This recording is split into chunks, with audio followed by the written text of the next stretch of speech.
जो है वो बिल्कुल तैयार है।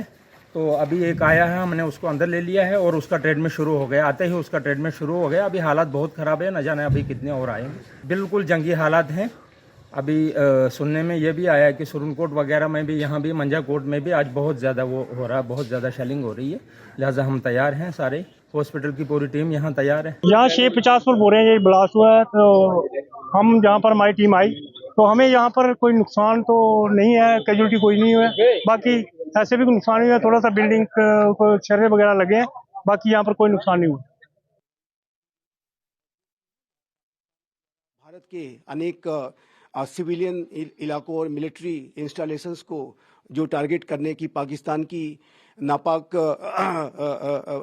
कोशिशें थीं, उसके रिस्पॉन्स में, उसके माकूल जवाब देने की प्रक्रिया में भारत ने भी अब पाकिस्तान के मिलिट्री इंस्टॉलेशंस को टारगेट किया है, जो कि ये स्पष्ट रूप से दर्शाता है कि भारत का जो रिजॉल्व पाकिस्तान के किसी भी मिलिट्री एक्शन को एप्रोप्रिएट तरीके से और बेफिटिंग तरीके से जवाब देने का जो भारत का संकल्प है, भारत उसे उसकी तरफ बढ़ रहा है, उसे सिद्ध कर रहा है।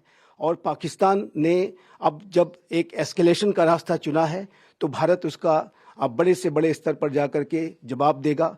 और यद्यपि कि अभी इस समय तक युद्ध की घोषणा नहीं की गई है, लेकिन पाकिस्तान ने जिस तरीके से अब भारत के सिविलियन और मिलिट्री इंस्टॉलेशंस को टारगेट करने के संदर्भ में बड़ी कार्रवाइयाँ की हैं, बड़े ड्रोन्स और मिसाइल्स लॉन्च किए हैं, उसके जवाब में भारत ने भी अब अपनी मिसाइल्स का इस्तेमाल करते हुए पाकिस्तान के मिलिट्री इंस्टॉलेशंस को भी हिट किया है, जो कि इस पूरे सिनारियोज को युद्ध की तरफ ले जा रहा है।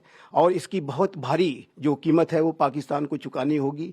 भारत का अब तक का जो रिस्पॉन्स था वो जाहिर है कि पाकिस्तान के द्वारा जो की जा रही कार्रवाई थी उसके प्रोपोर्शनेट था, और भारत ने अपने रिस्पॉन्सेस को पाकिस्तान के रिस्पॉन्सेस के अनुसार प्रोपोर्शनेट रखा था। लेकिन यदि पाकिस्तान एस्केलेशन की तरफ अगर बढ़ रहा है तो भारत पाकिस्तान के नापाक इरादों पर और उसके द्वारा किए जाने वाले हमलों को ध्वस्त करने के लिए और बड़ी से बड़ी कार्रवाई कर सकता है।